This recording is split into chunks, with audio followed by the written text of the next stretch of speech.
सुदामा ने क्यों दिया था राधा को कृष्ण से दूर होने का श्राप।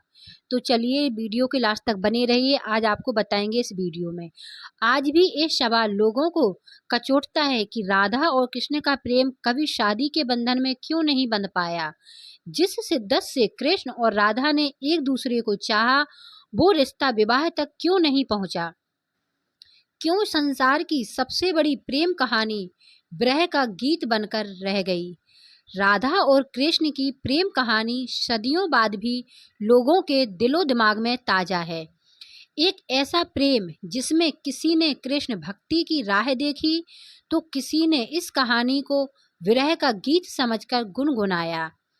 कृष्ण और राधा का प्रेम जितना चंचल और निर्मल रहा, उतना ही जटिल और निर्मम भी।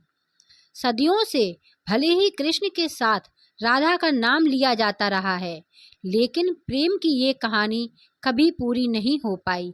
आज भी ये सवाल लोगों को कचोटता है कि राधा और कृष्ण का प्रेम कभी शादी के बंधन में क्यों नहीं बंध पाया। जिस शिद्दत से कृष्ण और राधा ने एक दूसरे को चाहा, वो रिश्ता विवाह तक क्यों नहीं पहुंचा। क्यों संसार की सबसे बड़ी प्रेम कहानी विरह का गीत बनकर रह गई। क्या वजह है कि राधा के सच्चे प्रेम के बावजूद कृष्ण ने रुक्मणी को अपना जीवन साथी चुना। उनकी कुल 8 पत्नियों का जिक्र मिलता है, लेकिन उनमें राधा का नाम कहीं नहीं। इतना ही नहीं, कृष्ण के साथ तमाम पुराणों में राधा का नाम नहीं मिलता है। भगवान भगवत गीता से महाभारत तक कहीं नहीं राधा का नाम। राधा का अंतिम समय कहाँ बीता और किन हालातों में राधा ने जीवन के अंतिम क्षण बिताए। जिस राधा को कृष्ण की परछाई समझा जाता था, उसका क्या हुआ, ये सब एक रहस्य बन चुका है। राधा का नाम भगवत गीता से लेकर महाभारत तक कहीं नहीं मिलता। राधा के बिना जिस कृष्ण को अधूरा माना गया है, उनकी कथाओं में राधा का नाम तक नहीं है। इस रहस्य को समझने के लिए उनके धरती पर उतरने की वजहों को जानता होगा। ऐसा कहा जाता है कि राधा धरती पर कृष्ण की इच्छा से ही आई थीं। भादों के महीने में शुक्ल पक्ष की अष्टमी के दिन अनुराधा नक्षत्र में रावल गांव के एक मंदिर में राधा ने जन्म लिया था। यह दिन राधा अष्टमी के नाम से मनाया जाता है। कहते हैं कि जन्म के 11 महीनों तक राधा ने अपनी आंखें नहीं खोली थी। कुछ दिन बाद वो वर्षाने चली गईं, जहां पर आज भी राधा रानी का महल मौजूद है। राधा और कृष्ण की पहली मुलाकात भांडिर वन में हुई थी। नंद बाबा यहाँ गाय चराते हुए कान्हा को गोद में लेकर पहुंचे थे। कृष्ण की लीलाओं ने राधा के मन में ऐसी छाप छोड़ी कि राधा का तन मन श्याम रंग में रंग गया।